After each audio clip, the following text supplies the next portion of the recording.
let's talk about it. Respectfully. All right, we did a little short Manna Monday on fasting and felt led to talk a little bit more about fasting.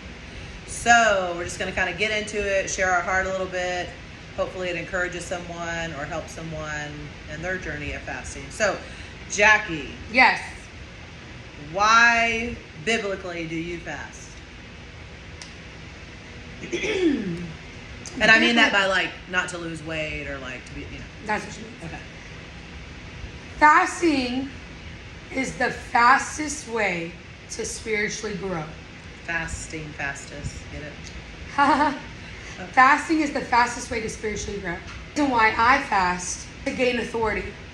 Whenever there's something that I need to take charge of and put my flesh to death, I enter into a fast to gain authority over whatever's leading me in a wrongful way. And so the authority then brings clarity, revelation, wisdom, all the things, because you're seeking the Father's heart, you're seeking His image, you're seeking His mind, you're seeking His heart, you're seeking His ways, you're seeking His thoughts on the topic or whatever it could be. Good. Amen. Amen. Lori, when do you fast? When? So, real quick, I will say that I was never a faster through my walk with the Lord the last 40-something years. But I go to a church that does do it regularly, and so it's been encouraging me to do it for the last 6 years, and just grow in that area. And to be honest, I didn't really understand, because people were like, well, when you're denying your flesh, you hear the spirit more, your spirit man arises, blah, blah, blah.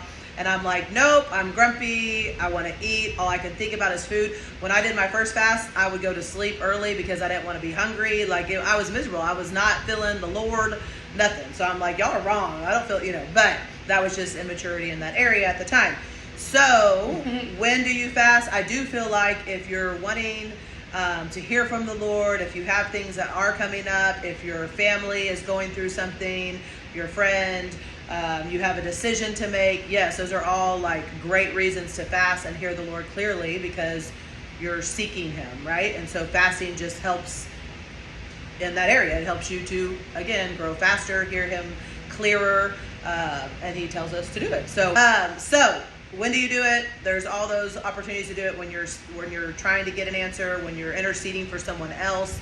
And then also, I've just kind of found that even on my health weight journey, if I am stumbling and going through a time where I'm off track and I'm just eating bad things or whatever, I will do it strictly just to have to say no to my flesh, because my flesh is winning. So if I ever realize, okay, my flesh is winning, I've eaten too much, or I am not eating healthy, I will literally fast and be like, and it's not to lose weight, but it's to, God, help me with self-control in this area. That's what I need right now, is self-control. So it's a fast for self-control, denying my flesh. Amen. What kind of fasts are there? I mean, you can talk about what you normally do, or just give a quick. Liquid, Daniel, Esther. I really dive into liquids because that's when I've noticed when I do liquids, I really feel it. If you're fasting and you don't feel it, you haven't really tapped in, respectfully. When you're fasting and you feel it, day one, if I'm doing liquids, I'm feeling it. I'm hungry as heck right now. And I know. We're on a fast right now. And so I feel it, and I know, okay, I'm hitting where my flesh is being bothered. It's being provoked. And that's how I know I'm tapping in. Daniel, I love veggies. You get Chipotle. Yeah, and so I don't feel like I'm doing anything to deprive myself. And so I go to as a liquid. Biblically, Esther, when Yes. she only did, nothing. She did nothing. So Esther was no food, no water. Jesus did only water. Mm-hmm. And then Daniel obviously did the Daniel.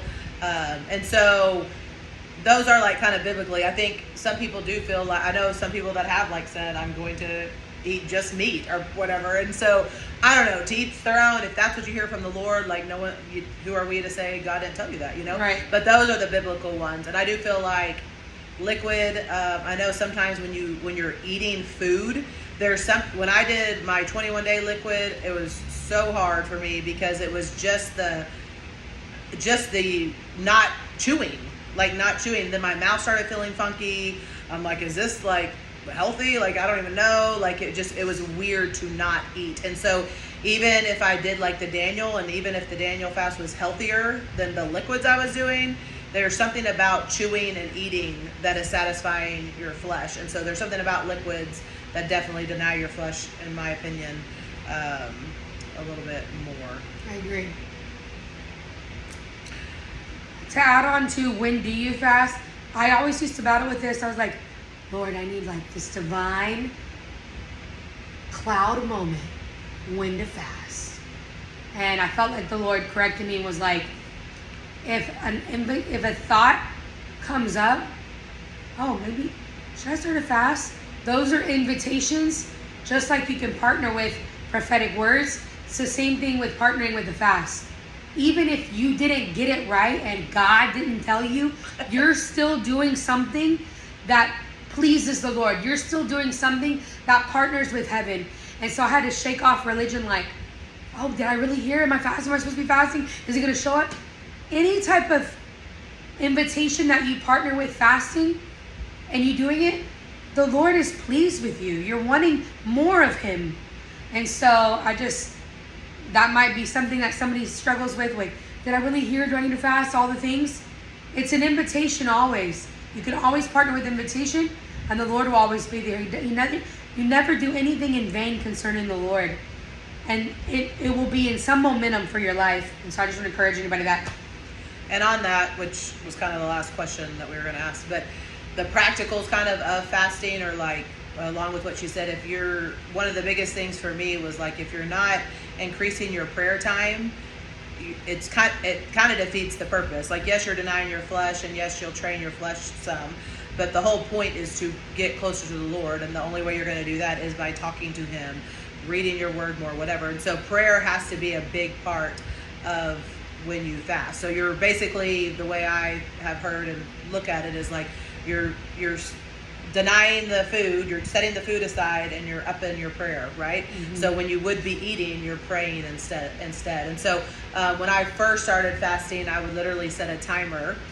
So if I had a work schedule, it would be during my lunch, my breaks, right at the end of school before I left. And so I would literally set a timer to remind myself to pray. And then some of my timers, like say I was interceding for family, job, and a new car, like I have to buy a car or something. So I would literally have my time, I would label them what I wanted to have prayer for. And so just some practicals, I know that really kind of helps me stay accountable.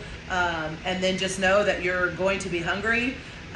Down some water, put some salt under your tongue, put minerals in your water. Like, there's a lot of things that will help, but still denying the flesh. But I think just like knowing that it's okay to be hungry. And there's something about saying no when you're hungry, and not even if you're liquid, like not even going to get liquid soup or liquid broth or whatever liquid you're doing to like meet that hunger right away. Like, be hungry for an hour before you go get your next liquid, so that you're used to denying your flesh. Also, one thing the Lord showed me too as well, that when to fast, fasting is a lifestyle.